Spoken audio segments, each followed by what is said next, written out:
Here is the story time. Sissy, you're in it. Of how this magic necklace kinda killed my friend. Not like actually, but like kinda. So my mom got this necklace from my dead grandma, and my mom was convinced that this necklace that she had got from my grandma was like magic. She was like, ever since I put it on, like such amazing things have been happening to me. Like I doubled my clients. I'm like making so much fucking money. Sissy, your legs are in it. Obviously I was like, bitch, give it to me. And she's like, in a month I'll give it to you. And I was like, whatever. But like my mother was fully convinced that like this was like a magic kind of, not even like magic. She was just like, such good things have happened to me since I put this necklace on. A month later, I was like super fucking broke. I was like broke as a bitch. I had no job, and my mom was like, okay, take the necklace. Like, you clearly need the necklace. Like, take the fucking necklace. Hey guys, side note, I'm like the worst sister in the fucking world. Like, Sissy's dying with like foodborne illness in the back, like food poisoning, and I'm like, I have to get a story time up. And like, but she's signing her lease, but I'm not supposed to say that. But whatever. I wore this necklace for a year, you guys.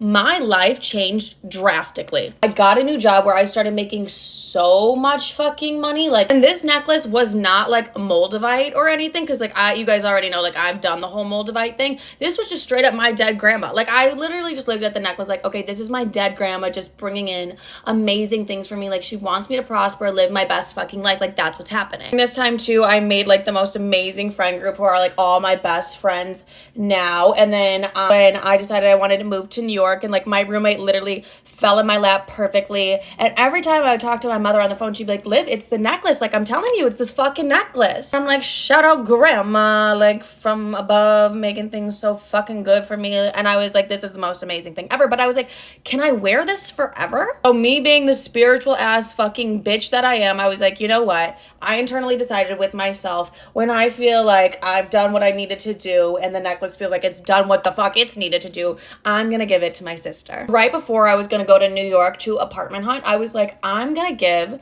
this necklace to my sister, and it's gonna be like a sweet little thing. I bought her a little rose quartz crystal too. I was like, I'm changing this bitch's life. Like that was like my vibe with it all. Go to part 2. This fucking leg is in the background. But she has food poisoning, so I can't say shit. I call my sister over. I write her a little note. I have my rose quartz crystal, and I'm like, I'm gonna give her this necklace. And I'm like, this is gonna be such a sweet moment. So she comes over. I give her the necklace. I put it on her, and she's like, okay, perfect. I'm like, such amazing things are gonna happen to you. Like, such amazing things happen to mom and I. Like, I'm so fucking hyped for her. Oh my God. I'm so fucking hyped from her. I'm like, dude, this is gonna be like so amazing. Like, I'm so excited to see what this does for your life. What the fuck did I do? So my sister fully has the necklace at this point. I'm like, grandma's gonna bless you. Like, she's gonna do so much. Like, she did so much for mom and I. Like, it's gonna be the best thing fucking ever. Not even 24 hours later, I get a call from my sister that our friend died. Like, worst day of my life. I'm like, what the fuck? It was the most traumatic thing ever. And my sister goes, it's the fucking necklace, Livy. I'm like, grandma would never. Like, why would grandma do that? It was so weird because it was like right after I gave her the necklace is like when that event happened. She's like, come get this fucking necklace. I want nothing to do with this fucking necklace. And I'm like, well,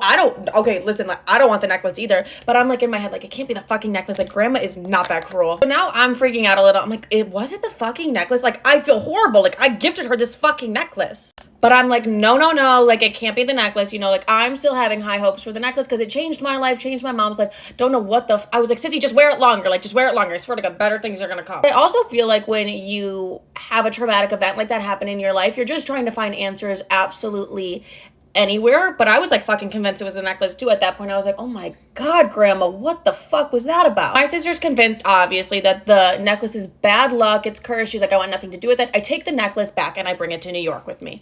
At this point in New York, I was working a job, but I was quitting that job to start a brand new job that I was so fucking excited about. And I was like, you know what? I'm going to put on the necklace, prove that it's going to bring me good luck. Like so excited. Like, grandma's really going to like be like, let's fucking do this, Livy. You know, she's going to support me through the necklace. And after my sister thought it was cursed, I was like, I'll show that bitch wrong. I put the necklace on. I do a day of work and they're like, we love you. Like, come on. I go to work the next day and they fire me immediately. I'm going to name that fucking restaurant one day because I hate them. But then I'm like, okay, maybe my sister has a point about the necklace. Like, I don't know what the fuck is happening. Because now I'm unfucking employed. Like, great. In the next day too, I find that my boyfriend at the time was a lying fucking asshole. I ripped that fucking necklace off my neck so fucking quickly. I'm like, absolutely not. I tell my mom and she's like, okay, Livy, like maybe get rid of the necklace. Like, I think we're done with it. I'm like, yeah, no, me fucking too, mom. But that's how the necklace really like kind of fucked up our lives a little. Maybe I'm just a little woo-woo, but like that's what I think it was. Here's the story time of how I spent $30,000 in less than a year because my psychic told me to. So around 3 years ago, I went to a psychic, and for some reason, I just trusted her with my entire. You're like this, aren't you? No. Guys, my sister's here, and like you can't pause when I'm rubbing in the green concealer. No, for some reason, I just like trusted this psychic with my life, and I had just met her for the first time. So in this reading, she told me a handful of things, but at this point in my life, I had just dropped out of college. I had a lot in my savings account from my nanny job, and I wanted to quit my nanny job. So we're in this little reading, and this bitch is telling me every single thing I want to hear. She's like, you're destined for success, like you're going to be in movies, all these things. And I'm like, girl, should I quit my job? Like, should I quit my job? All I need to do is film a video, and she's showing me a haul of everything that she got. So she's like, honestly, the cards say that you should quit. Like, your time at this job is done. And I'm like, well, then, like, what do I do for a job? And she's like, just focus on yourself and, like, your comedy career. I'm like, what will I do for a living? And she's like, you have a great savings account. I'm like, she said, not wrong. Sissy! So she's basically like, live off your savings and the rest will fall into place. So I'm like, okay, perfect. In my head, I'm like, something's gonna work out. Like, something's gonna work out. So I did just that. I quit my nanny job. And she kept telling me to trust in divine timing. So, like, that's kind of just what got me through the year. I was like, Livy, just trust in divine timing. But anyways, this is where I personally fucked up a little bit. I did not make a budget whatsoever for this year of living off my savings because I was like, well, something's gonna come. You know, like, divine timing's gonna come. My psychic said divine timing's gonna come, so the money's gonna come as well. I really just start living life. And by living life, I mean I started going to Miami way too frequently. Like, I would be like, okay, let's go to Miami, girls trip to Miami, because I was like, you know, the money's gonna come. I can spend this money that's in my savings account because the money's gonna come. I was also paying a $2,000 rent in Chicago, and for Chicago, that's like a little bit insane. Mind you, I thought I had such a spiritual awakening after this psychic reading that I made my mom, I made all my friends, I made absolutely everybody go and see this psychic.